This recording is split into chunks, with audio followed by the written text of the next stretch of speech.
नमस्ते दोस्तों, आशा की बैठकी में आज सुनिए साहित्य अकादमी पुरस्कार से सम्मानित श्री हरिशंकर परसाई जी की एक व्यंग्यात्मक रचना चार बेटे। अब सुनिए कहानी आशा की जुबानी। बूढ़ऊ टस से मस नहीं हो रहे थे। बूढ़ऊ टस से मस नहीं हो रहे थे। बड़े बड़े देवता, ज्ञानी, ऋषि, मुनि समझा समझा कर हार गए, पर बूढ़ऊ बस यही कहते रहे, मैं उस उल्टा का मुंह नहीं देखूंगा। हर तीज पर रतजग्गा करती थी, रोज पूजा पाठ करती थी, उपवास और व्रत करती थी और वरदान मांगती थी कि हे भगवान, मुझे जन्म जन्म यही पति मिले। बड़ी पतिव्रता बनी फिरती थी। अब मेरी जाके आंख खुली है। उसने मुझे जीवन भर धोखा दिया। हाय रे तेरिया चरित्र। 75 वर्ष पूरे करके बूढ़ऊ हाल ही में पुण्य प्रताप से स्वर्ग आए। यूं स्वर्ग प्राप्ति के लिए कोई पुण्य आवश्यक चीज नहीं है। कभी कभी सिफारिश से या फ्लूक में स्वर्ग मिल जाता है। इसके भी उदाहरण हैं। अजामिल डाकू ने जिंदगी भर तो नरक की तैयारी की, पर मरते वक्त अपने बेटे नारायण को पुकारा और भगवान नारायण समझे कि उसने मुझे स्मरण किया है, बस उसे सीधा स्वर्ग भेज दिया। नाम की बड़ी कमजोरी होती है बड़ों में। अब बूढ़ऊ यहाँ कैसे आए यह नहीं कहा जा सकता, पर उन्होंने यहाँ स्वर्ग में भी अपने लिए एक नरक निर्मित कर लिया था। आदमी क्या नहीं बना लेता है। गेहूं से रोटी भी बना लेता है और गेहूं से शराब भी बना लेता है। और उनकी बुढ़िया उनसे 1 माह पहले ही यहाँ आ गई थी। पृथ्वी पर लोगों का विश्वास था कि यह सच्ची पतिव्रता स्त्री का लक्षण है। वह पहले वहाँ पहुँच गई। अब जब वहाँ पर चूल्हा चक्की जमा लिए, तब पीछे पीछे बूढ़ऊ भी वहां पहुंच गए हैं।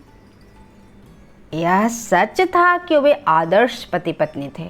50 साल तो कोई फरिश्ते के साथ भी नहीं काट सकता, पर इतने लंबे दाम्पत्य जीवन में आपस में उनमें कभी भी झगड़ा नहीं हुआ। गृहस्थ धर्म की एक जरूरी रस्म पत्नी को पीटने की होती है, पर बूढ़ऊ ने इस पवित्र प्रथा के निर्वाह के लिए भी कभी बुढ़िया को गुलाब की छड़ी तक से नहीं छुआ था। पर यहाँ आए 1 महीना ही हुआ था कि बूढ़ऊ ने बुढ़िया को गालियाँ देकर घर से निकाल दिया। पृथ्वी पर तो हमारे काम के लड़ने की फुर्सत ही नहीं मिलती थी, पर यहाँ तो अनंत निठल्लापन था, कोई काम न धाम था। उनमें खूब कलह हुई। बूढ़ऊ ने पत्नी को पहले तो गालियाँ दी, पर जीवन में कभी इसका अभ्यास ना होने के कारण जब गाली नहीं सूझती तो वे हाथ चला देते। बुढ़िया बेचारी हाथ जोड़ती, पांव पकड़ती, कसमें खाती, पर पति का क्रोध बढ़ता ही जाता। आखिर बूढ़ऊ ने उसे घर से निकाल दिया और स्वयं एक कोने में माथा ठोक कर बैठ गए। जब साधारण देवता मनाते मनाते हार गए, तब भगवान इंद्र आए। बोले, बाबा जानते हो यह स्वर्ग है। मन का दर्द था इन शब्दों में। बूढ़ऊ ने क्रोध से कहा, हाँ हाँ जानता हूँ, और मुझे यहाँ बुलाकर कोई एहसान नहीं किया है। अपने पुण्य के दम पर आया हूँ। इंद्र नरम पड़ गए, कहने लगे, सो तो ठीक है बाबा, पर मेरे कहने का मतलब है कि यहाँ ऐसा व्यवहार शोभा नहीं देता है। यह स्वर्ग है, यहाँ लड़ाई झगड़ा फसाद नहीं होता है। बूढ़ऊ बड़ी कटु हंसी हंसे उत्तर दिया, यह भी जानता हूँ कि यहाँ कुलटाओं का घर में रखने का शोभा देता है, पर मैं तुम्हारी चाल नहीं चलूँगा। उस कुलटा का मैं तो नाम भी नहीं सुनना चाहता। इंद्र समझ गए कि इनकी बुद्धि में विकार आ गया है। बुद्धि को अपने अपक्षेत्र से बाहर का मानकर इंद्र ने देवों के गुरु बृहस्पति को उन्हें समझाने के लिए भेजा। भगवान बृहस्पति बुद्धिमान थे, इसलिए बड़ी नम्रता से कहा, बाबा आप जैसा धर्मात्मा यहाँ शताब्दियों के बाद आया है। वरना यहाँ असंख्य पापी छल से प्रवेश कर जाते हैं। प्रशंसा की दवा से बुढ़ऊ का पित्त कुछ शांत हुआ। बृहस्पति ने कहा, पर आप व्यर्थ का झंझट क्यों खड़ा करते हैं यहाँ पर? अरे आपको तो यहाँ थोड़े समय के लिए ही रहना है, फिर तो आप धरती पर जाकर के जंगल के दफ्तर के बड़े बाबू के रूप में संसार में भेजे जाएंगे। क्यों? बुढ़ऊ ने बड़ी चिंता से पूछा।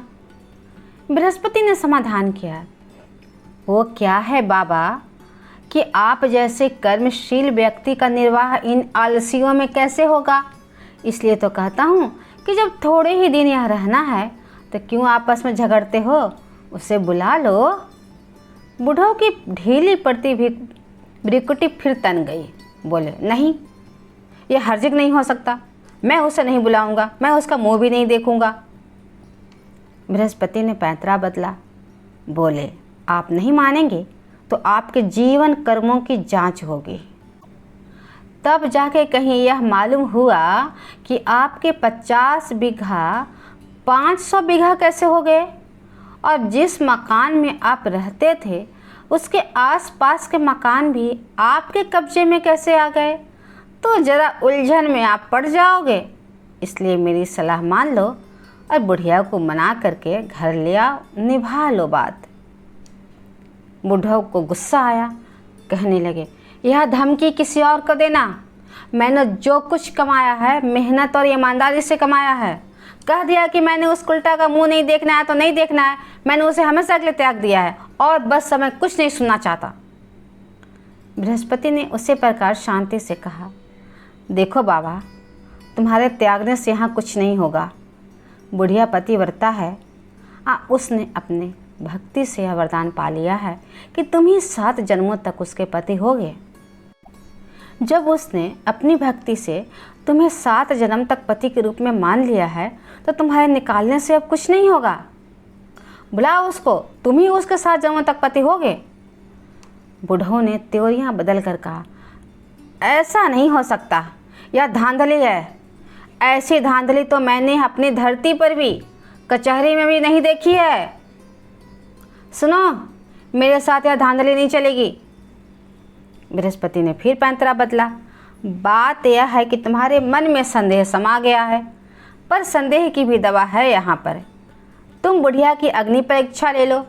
अग्नि परीक्षा की प्रथा तो सनातन में है ना। त्रेता युग में भगवती सीता ने भी तो अग्नि परीक्षा दी थी। बुढ़ऊ भी एक ही काया आदमी था, बृहस्पति को पकड़ लिया। फिर भी राम ने उन्हें त्याग तो दिया ना। बृहस्पति ने समाधान किया, अरे इसलिए थोड़े त्यागा कि उन्हें सीता माता पर विश्वास नहीं था, बल्कि इसलिए कि वे मर्यादा पुरुषोत्तम थे और उन्हें एक आदर्श आस्था उपस्थित करना था। पर आपके सामने तो आदर्श वगैरह की कोई झंझट ही नहीं है। आप अग्नि परीक्षा लो और उसे स्वीकार करो।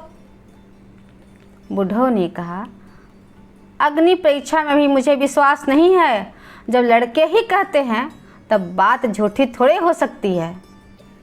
बृहस्पति अब तनिक खींच उठे, झल्ला कर बोले, क्या कहते हैं लड़के, और आपको यहाँ कौन आकर बता जाता है। बुढ़ऊ ने कहा, क्या कहते हैं यह तो मुझसे नहीं कहा जाएगा। परसों मेरे गांव से रघुनाथ धोबी आया है, उसी ने मुझे बताया कि लड़के ऐसा कहते हैं। रघुनाथ धोबी तुरंत बुलाया गया। वह वही कपड़े पहना था जो बृहस्पति ने उसे धोने के लिए दिए थे, पर बृहस्पति बुद्धिमान थे, इसलिए देख कर के भी वो अनदेखा कर गया। अब उससे पूछे, तुम्हारा नाम क्या है। रघुनाथ नाम है मालिक। कब यहाँ आया तुम। परसों ही आया है मालिक, उस दिन आपके कपड़े धोने को लाया था ना। हाँ हाँ, सो तो दिख रहा है। क्यों रे, तूने यह क्या आग लगा दी आकर के यहाँ।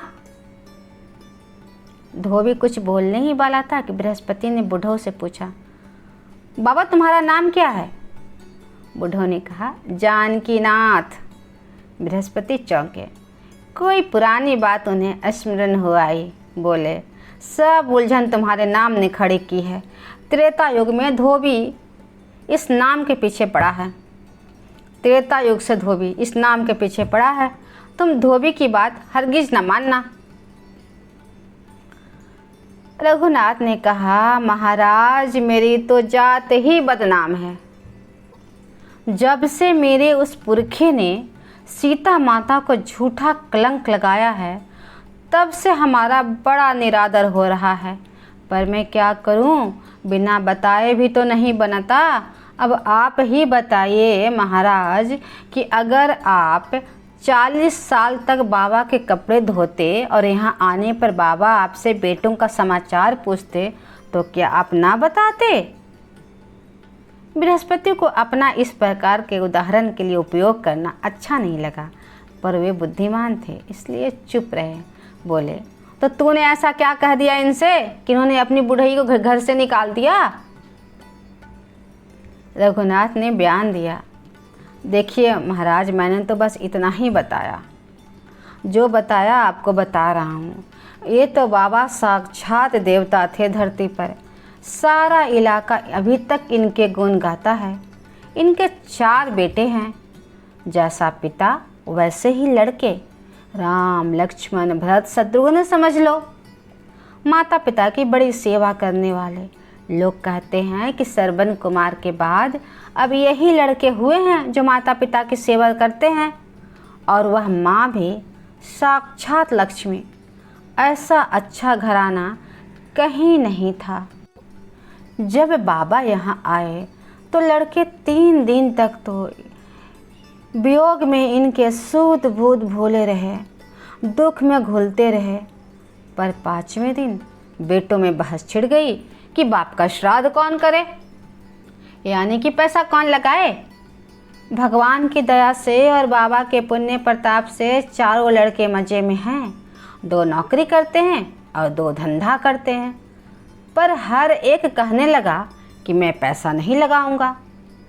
तब किसी सयाने ने समझाया कि भाई ऐसा करो कि कोई 1 पैसा लगाकर श्राद्ध कर दे और पीछे बाबा की जायदाद में से उतना अपना ले ले। इस पर एक ने पैसा लगाया। धूमधाम से श्राद्ध हुआ बाबा का। अब वह बोला कि मेरे 10,000 लग गए। दूसरे झगड़ा करने लगे, कहने लगे हैं मुश्किल से 2,000 लगे होंगे। फिर झगड़ा शुरू हुआ, और झगड़ा मतलब बहुत झगड़ा शुरू हो गया। चारों बेटों में इतनी झगड़े जायदाद के लिए होने लगे। तब एक 2 सयाने ने बीच में पड़कर समझाया कि 5,000 पर तुम लोग समझौता कर लो, 5,000 श्राद्ध में लगे होंगे। महाराज बाबा का श्राद्ध क्या हुआ, लगता है नीलाम हो गया। अब फिर जायदाद का झगड़ा शुरू हो गया। चारों में खूब खींचातानी होने लगी। हर एक ज़्यादा से ज़्यादा हिस्सा हड़पने की कोशिश करने लगा। आहा, कैसा प्रेम था भाइयों में, पर अब आपस में दुश्मन हो गए सब। जिस दिन मैं यहाँ आया ना महाराज, उसके 1 दिन पहले तो गजब ही हो गया। वो क्या हुआ ना महाराज कि 2 लड़कों ने कचहरी में अर्जी दी है कि बाबा के तो हम ही 2 ही लड़के हैं। ये दोनों कौन हैं हम लोग नहीं जानते हैं। बाबा के माँ के हम लोग 2 बेटे हैं, तो जायदाद हम दोनों में ही बंटनी चाहिए। ये दोनों पता नहीं कौन हैं। बस महाराज इतनी ही तो बात मैं बुढ़ऊ बाबा को बताया है। यही सब समाचार उन्हें दे दिए हैं।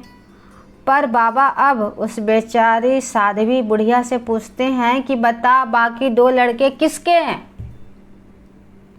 और बुढ़िया माता पर शक करके उन्हें घर से निकाल दिए हैं। अब बताइए महाराज कि मेरी इसमें क्या गलती है। बृहस्पति उनका मुंह ताक रहे थे। इतिश्री। कहानी यहीं ख़त्म होती है, लेकिन कहानी नहीं है, आज की सच्चाई है। तो आपको कहानी कैसी लगी कमेंट बॉक्स में कमेंट अवश्य कीजिएगा, लाइक कीजिएगा और अधिक से अधिक शेयर भी कीजिएगा। और सबसे बड़ी बात, कृपया इस चैनल को सब्सक्राइब अवश्य कर लें। धन्यवाद।